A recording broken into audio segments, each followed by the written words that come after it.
प्यारा देश भारत गोवंश के संरक्षण के लिए अपने इतिहास काल से मशहूर रहा है। गाय की सेवा करके बड़े बड़े धर्मगुरु बन गए, बड़ी बड़ी पार्टियां बन गई, बड़ी बड़ी पार्टियां मिट्टी में मिल गई। गाय की सेवा ना करने के कारण लोगों की मॉब लिंचिंग तक के कर दी गई, उनको मार दिया गया। वेट अ सेकेंड, ये वीडियो आपके सामने प्ले होने लग रहा है, इसको ध्यान से देखिए। इस वीडियो में जो छोटे छोटे डॉट है ना, ये हमारा गोवंश, और ये सब कुछ हुआ एक बीमारी के कारण जिसका नाम है LSD, जो बेसिकली एक वायरस के कारण फैलती है। और इस बीमारी को गोवंश का कोरोना कहा जा रहा है, क्योंकि इस समय भारत देश में हजारों की तादाद में गाय मर चुकी है और लाखों की तादाद में कैटल जो है ना, वो बीमार है।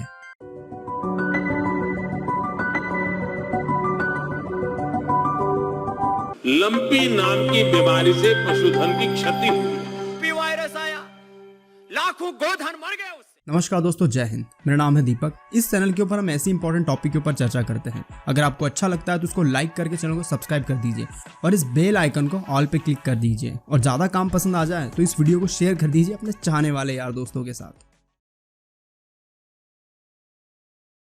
2019 में सबसे पहले एक सस्पेक्टेड केस ओडिशा में फाउंड किया गया था लंपी स्किन डिजीज का। लोगों ने और गवर्नमेंट ने इस बात पे उतना ध्यान नहीं दिया, लेकिन जुलाई 2022 में इंडिया में LSD का लार्ज आउटब्रेक देखने को मिला।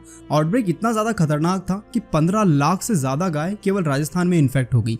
राजस्थान की डेयरी इंडस्ट्री एकदम से नीचे आ गई। अभी फिलहाल की सिचुएशन में भारत के 15 स्टेट और 251 डिस्ट्रिक्ट में ये बीमारी फैल चुकी है। इवन मैं जिस डिस्ट्रिक्ट में रहता हूँ यहाँ पे भी कुछ केसेस आने लगे हैं। डेथ टोल बढ़ के 1 लाख तक पहुंच चुका है। According to FAO, food and agriculture organisation, इसके अनुसार इसकी कोई भी वैक्सीन और कोई भी दवा मार्केट में उपलब्ध नहीं है। जो गोट पॉक्स वैक्सीन लगाई भी जा रही है वो 40 से 60% तक ही इफेक्टिव है। हालांकि अगस्त 2022 में इंडियन गवर्नमेंट ने भी एक वैक्सीन लॉन्च करी, लंबी प्रोवैक्स करके। अब इस वैक्सीन की कार्य क्षमता पे भी बहुत सारे सवाल उठते हैं। अब हम थोड़ा सा इस बीमारी के और इस वायरस के बारे में जानने की कोशिश करेंगे, लेकिन उसके पहले थोड़ा सा इतिहास जान लेते हैं। सबसे पहले 1929 के समय ये बीमारी देखी गई थी जाम्बिया में, जहां पे इसको एपिडेमिक घोषित किया गया था, मतलब ऐसी बीमारी जो किसी एरिया में फैल चुकी हो।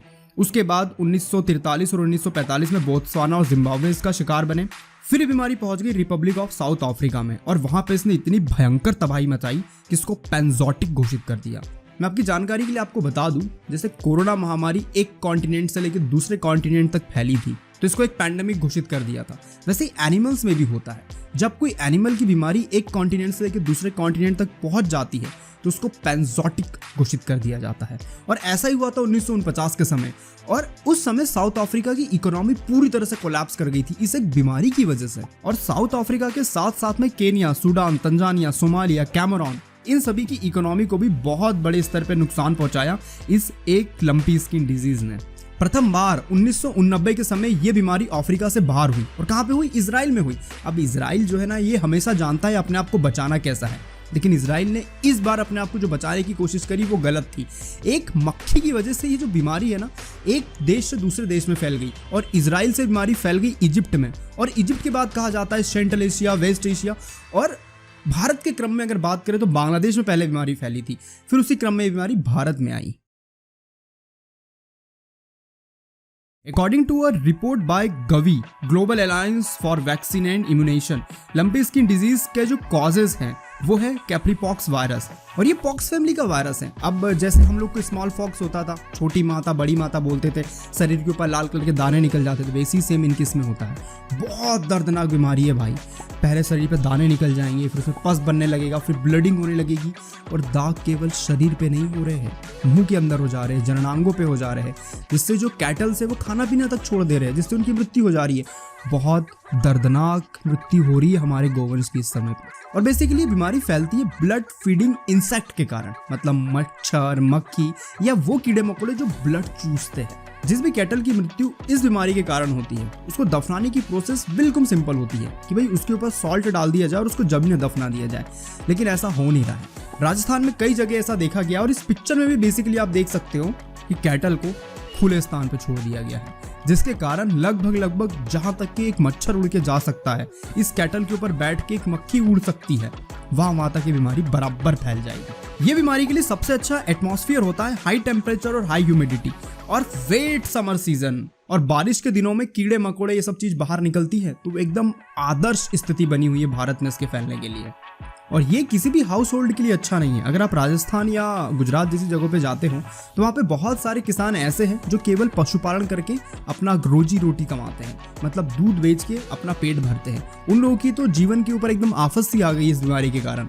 जिस समय गुजरात में बीमारी फैली थी उस समय एनिमल हस्बेंड्री डिपार्टमेंट से अनिल वर्धानी जी का कहना है, और इसके अगेंस्ट जो वैक्सीन लगाई जा रही है उस वैक्सीन नाम है गॉट पॉक्स वैक्सीन। लेकिन ये वैक्सीन भी जो है ना 15 से 20 दिनों में अपना असर दिखाना चालू करती हैं, और 15 से 20 दिनों में भी ये वैक्सीन केवल 40 to 60% इफेक्टिव है। राजस्थान और गुजरात के फार्मर्स का ये कहना है कि गवर्नमेंट ने यहाँ पे एक्ट लेने में बहुत देरी कर दी। अगर गवर्नमेंट पहले से प्रिकॉशंस और गाइडलाइंस जारी कर देती ना तो इतनी बुरी स्थिति राजस्थान और गुजरात की आज ना होती।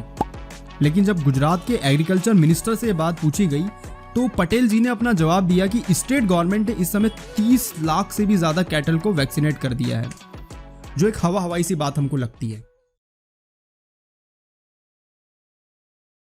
अभी जो प्रश्न आपके सामने आ रहा है ना, ये प्रश्न खुद मेरे मामा जी ने मुझसे कही थी, क्योंकि वो खुद एक डॉक्टर है, एक वेटनरी डॉक्टर, और वो इस तरह की बातें कर रहे थे कि दूध पीना आप इस समय बंद कर दीजिए। और मेरे को व्हाट्सएप पे फोटो आई है और ऐसी बीमारी हो रही है, देख भाई दीपक। फिर मैंने रिसर्च करी और मैंने पाया कि जो पिक्चर उन्होंने मेरे को दिखाई थी ये बेसिकली पिक्चर थी पाकिस्तान के जिन्ना हॉस्पिटल की। जब रिपोर्टर्स ने वहाँ के डॉक्टर से एक इंटरव्यू लिया मई 2022 में, जिन्ना हॉस्पिटल के हवाले से भी तस्वीरें वायरल हो रही थी कि यहाँ पर भी वो एक केस रिपोर्ट किया, तो क्या असल कहानी क्या है? ऐसे थोड़ी देर पहले ही हमें भी बेसिकली वो पेशेंट रमज़ान के लास्ट वीक में हॉस्पिटल में आया था। ये पेम्फिगस वल्गैरिस एक डिजीज़ होती है स्किन की, जिसमें एरप्शंस स्किन पे बड़े बड़े छाले से बन जाते हैं। लेकिन पाकिस्तान के डॉक्टर्स के कुछ ग्रुप ने ये मिस इन्फॉर्मेशन व्हाट्सएप पे और ट्विटर पे डाल दी। अब भारत के लोग तो भाई मिस इन्फॉर्मेशन को गैदर करते ही है, और अक्सर होता भी ऐसा ही है। जब भी कोई महामारी या फिर बीमारी फैलती है तो लोग अपने अपने तुक्के आजमाते हैं। हमारे मध्य प्रदेश में आके देखो भाई, हमारे यहाँ तो पूरी जनजाति इलाका है, और हमारे यहाँ तो किसी को बुखार भी हो गया ना तो भगत के पास जाता है, बाबा के पास जाता है सीधा। बाबा फूंक मारता है, कैंसर तक ठीक कर देता है, या तो पेशेंट ऊपर चला जाता है या ठीक हो जाता है और बाबा फेमस हो जाता है। According to FAO, lumpy skin disease एक नॉन जूनोटिक डिजीज है। इसका मतलब ये होता है कि ये बीमारी एनिमल से ह्यूमन में ट्रांसमिट नहीं होती। ये जो वायरल इमेज मैंने आपको दिखाई थी ये केवल एक स्किन इन्फेक्शन तक ही सीमित है। देखो, इस बीमारी के ट्रीटमेंट जानने से पहले ना आप इसके कुछ सिम्टम्स को समझ लीजिए कि भाई आपकी कैटल्स की बीमारी हुई या नहीं हुई, आपको पता तो चले। इन्फेक्शन का असर 4 से 7 दिन में दिखने लगता है, इसे इनएक्यूबेशन पीरियड कहा जाता है। फिर जानवर के शरीर पे 10 से 15 मिलीमीटर की गांठें उत्पन्न होने लगती है। दूध का प्रोडक्शन एकदम से तेजी से घट जाता है। गाय का वेट भी घटने लगता है। गायों के दोनों आंखों में गहरे घाव हो जाते हैं, उन्हें अंधे होने का खतरा रहता है, और ये सभी लक्षण 5 हफ्ते तक बने रहते हैं। इलाज अगर नहीं हुई समय पे तो उसकी मौत भी हो जाएगी। अगर आपकी कैटल नॉर्मल रूप से पीड़ित है इस बीमारी से तो उसको उभरने में 1 से 1.5 महीने का समय लगेगा। भाई बीमारी है यार। भारत देश में लंपी स्किन डिजीज का इकोनॉमिक पे प्रभाव देखने को मिलने लगा है। गुजरात में रोज 1 लाख लीटर दूध का उत्पादन घट गया है। बाकी सभी 15 प्रभावित राज्यों में दूध का उत्पादन 10 से 15% घट चुका है। लंपी आने के तुरंत बाद संयुक्त राष्ट्र की संस्था FOA, food and agriculture organisation, का एक आकलन किया जिसके मुताबिक लंपी बीमारी के चलते भारत और साउथ ईस्ट इंडिया में करीब 11,000 करोड़ रुपए का इकोनॉमी का नुकसान हो सकता है। सबसे पहले सिम्टम्स नजर आते से ही आपको आपकी कैटल्स को आइसोलेट करना है। उसके बाद आपको मच्छर या मक्खी भगाने का कुछ न कुछ इंतजाम तो ढूंढना है। किसानों के पास तो ढेर जुगाड़ होते हैं मक्खी और मच्छरों को भगाने के लिए। याद रखिए, इस बीमारी का कोई ट्रीटमेंट अभी तक अवेलेबल नहीं है, तो जो भी झाड़ फूक आप जो भी चीज इनको खिलाते पिलाते हो ये करने की कोई जरूरत नहीं है। कुछ असर नहीं होने वाला इससे, क्योंकि आपका समय और शक्ति दोनों ही इससे नष्ट होने वाली है। सबसे पहले अपने नजदीकी डॉक्टर से संपर्क करें, खुद डॉक्टर बनने की कोशिश ना करें। और अगर आपके पशु की मृत्यु हो जाते, माता रानी ना करे ऐसा हो, लेकिन अगर ऐसा हो जाता है तो एक नमक का बोरा लीजिए, कुछ नमक उस पर डालिए और उसको जमीन दफना दीजिए। खुला छोड़ने की गलती मत करना। बिना वैक्सीन के कैटल्स का इलाज केवल 2 प्रकार से हो सकता है। एक है आर्टिफिशियल इम्यूनिटी और एक होता है नेचुरल इम्यूनिटी। आर्टिफिशियल इम्यूनिटी मतलब ये है कि जो पॉक्स वायरस जिसके कारण ये सब कुछ दंगा फसाद होने लग रहा है, उस पॉक्स वायरस की एक नकल बनाई जाए और उस कैटल के शरीर में डाल दी जाए तो खुद गाय का शरीर उससे लड़ना सीख लेगा। दूसरा तरीका ये है कि वो गाय बीमार हो जाए, माइल्ड सिम्टम उसको हो, नेचुरल तरीके से बीमार हो जाए, माइल्ड सिम्टम हो और वो खुद ठीक हो जाए। ऐसा करने से उसका शरीर खुद नेचुरली इम्यूनिटी डेवलप कर लेगा। और इन दोनों ही तरीकों से केवल जीवन में उस कैटल को एक बार ही इस बीमारी से जूझना पड़ेगा, मे बी। अब बारी है मेरे ओपिनियंस की, तो बिना कट करे ये चर्चा हमारे भी और आपके बीच में होने वाली है। देखो, गवर्नमेंट ने यहाँ पे झोल किया है, नो डाउट। 2019 नवंबर ओडिशा में जो LSD का केस पकड़ा गया था उसकी जीनोम सीक्वेंसी कराई गई थी और उसमें यह पाया गया था कि केनिया में जो लंपी स्किन डिजीज फैली हुई है सेम टू सेम वही वायरस भारत में है भैया। तो तैयार हो जाओ, क्योंकि केनिया में बहुत भयंकर तबाही मचाई थी इस बीमारी ने। तो गवर्नमेंट को उस समय सतर्क हो जाना चाहिए था और किसानों के लिए गाइडलाइंस जारी कर देना चाहिए था। दूसरा काम गवर्नमेंट ने करना चाहिए था, आइसोलेट जोन बनाने चाहिए थे। जहां जहां कैटल्स बीमार हुई है उनको आइसोलेट कर लेना चाहिए। को भी इस समय जागरूक होने की जरूरत है कि जिनकी भी कैटल्स की मृत्यु हो चुकी है, माता रानी उनको मदद दे, क्योंकि भाई रोजी रोटी चलती है कैटल से यार। मैं भी एक किसान फैमिली से हूँ तो मैं समझ सकता हूँ कितनी मवेशी कितनी ज़रूरी होती है हमारे लिए। भले लोग गाना गाते रहे कि हम वीगन है, लेकिन जब पेट पालने की बात आती है ना यार, तो सब कुछ जायज़ है फिर, ठीक है। तो कहीं ना कहीं पीपल्स को भी जागरूक होना चाहिए कि उनकी कैटल्स अगर मर गई है, काफ़ी भावनात्मक जुड़ाव होता है हमारा, तो उस भावनात्मक जुड़ाव को थोड़ा सा नमक डालिए और उसको मिट्टी में दफना दीजिए, उसको खुला मत छोड़िए भाई। कई तस्वीर ऐसी मैंने देखी कि खुले में छोड़ दिया गया है कैटल्स को, बहुत गलत हो रहा है यार, ये ऐसा नहीं होना चाहिए। तीसरा है, लोगों में जितनी अवेयरनेस आप फैला सके उतनी अवेयरनेस फैलाए। अरे मेरे मामा खुद आके मेरे को बताते यार, वो एक वेटनरी डॉक्टर है, गवर्नमेंट में काम कर रहे समय और खुद LSD के केसेस देख रहे हैं। वो न जाने कितने केसेस उन्होंने देख लिए। हो सकता है वीडियो वो देखे और मैं उम्मीद करता हूँ वो ये वीडियो देखने लग रहे होंगे ताकि उनको ये सारी जानकारी मिले। मैं आपको बता दूँ, FAO इसकी बात पूरी दुनिया सुनती है। यूनाइटेड नेशन का ये ऑर्गेनाइजेशन है, फूड एंड एग्रीकल्चर ऑर्गेनाइजेशन। इसने गाइडलाइंस जारी करी हैं कि पूरे भारत में इस समय एक सिंगल केस भी लंपी स्किन डिजीज का ह्यूमन के ऊपर नहीं देखा गया है। मैं आपको बता दूं, कंफर्म करा दूं। और ये बात केवल फूड एंड एग्रीकल्चर ऑर्गेनाइजेशन ही नहीं कह रहा, बहुत बड़े बड़े और लोगों ने भी कहा है। मैं आपको नाम बता देता हूँ, ये आर्टिकल्स आ रहे हैं आपके सामने। ये सारे के सारे आर्टिकल्स आपको दर्शाते हैं कि बीमारी एनिमल्स में है, ह्यूमन में नहीं फैल रही भैया। तो दूध पी सकते हो आप, बट उबाल लेना।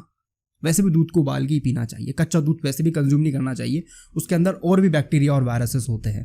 ये समय है आवारा एनिमल्स को बांधने का, क्योंकि अगर आपने उनको नहीं बांधा ना तो वो घर घर तक बीमारी फैला देंगे। शहरों में, हमारा छोटा शहर है तो हमारे शहर में आवारा पशु बहुत होते हैं। अब अगर एक आवारा पशु की बीमारी फैल जाती है तो वो बहुत लंबे लंबे एरिया तक ट्रैवल करते हैं, डेली ट्रैवल करते हैं, हर घर पे जाते हैं, हर घर वाले उनको खाना खिलाते, पैर पड़ते हैं, तो बराबर उनको घर भी याद रहते हैं उनको। तो एक घर यहाँ पे है और दूसरा घर 3 किलोमीटर दूर है, तो वो बराबर ट्रैवल कर लेते हैं। सुबह सुबह मैं वॉक पे जाता हूँ तो मुझे चरण एक्सप्रेस कर लेता हूँ मैं भी। आवारा पशु कुछ ना कुछ करना पड़ेगा, नहीं तो ये बीमारी बहुत लार्ज स्केल में फैलने वाली है। डेयरी इंडस्ट्री पे बहुत बड़ा प्रभाव पड़ने वाला है इस बीमारी की वजह से। दूध का प्रोडक्शन एकदम गिर चुका है। और आप जिस भी स्टेट से हो, एक बात नोटिस कीजिएगा, आपके स्टेट में दूध के रेट बढ़ गए हैं। हमारे यहाँ सांची का दूध 3 रुपये महंगा हो गया है।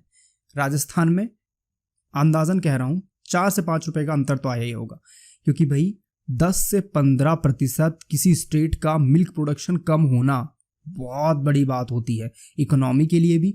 और भारत तो भाई श्वेत क्रांति के नाम से बड़ा ही फेमस रहा है पूरे वर्ल्ड में, है ना। तो थोड़ा सा देखना पड़ेगा डेयरी इंडस्ट्री वालों को, तो इस समय काफ़ी मुश्किल का दौर है उनके लिए भी है। तो ये थी ये वीडियो, उम्मीद करता हूँ आपको पसंद आई होंगी। और लास्ट का जो ओपिनियन वाला सेक्शन है, इसमें थोड़ा सा दिल खोल के बातचीत होती है मेरी और आपके बीच में, तो इसको दिल खोल के ही कमेंट बसाइएगा आप। जैसे आपके विचार है आप कमेंट से मुझे भेजिए, अच्छे बुरे पॉजिटिव नेगेटिव जैसा भी है। एक मैं सोच रहा हूँ कि वीक में एक वीडियो ऐसी रखें जिसमें हम केवल ऐसी बातचीत करें नॉर्मल, जैसे आप और हम अभी करने लग रहे हैं। और पिछले बहुत दिनों से वीडियो नहीं आया था। एक्चुअली उसका कारण ये कि ये मैं स्टूडियो सेटअप कर रहा था। मैंने नया स्टूडियो सेटअप करा है भाई, बड़े 12 दिन मेहनत लगी है, बहुत प्यार से सेटअप किया है। तो नया स्टूडियो आ चुका है, तो अब वीडियो रेगुलर आएंगे। उम्मीद करता हूँ मैं आपको वीडियो पसंद आया होगा। मिलता है इसी वीडियो में। हाथ जोड़ के आपका महत्वपूर्ण समय देने के लिए बहुत बहुत धन्यवाद। जय हिंद, जय भारत, वंदे मातरम।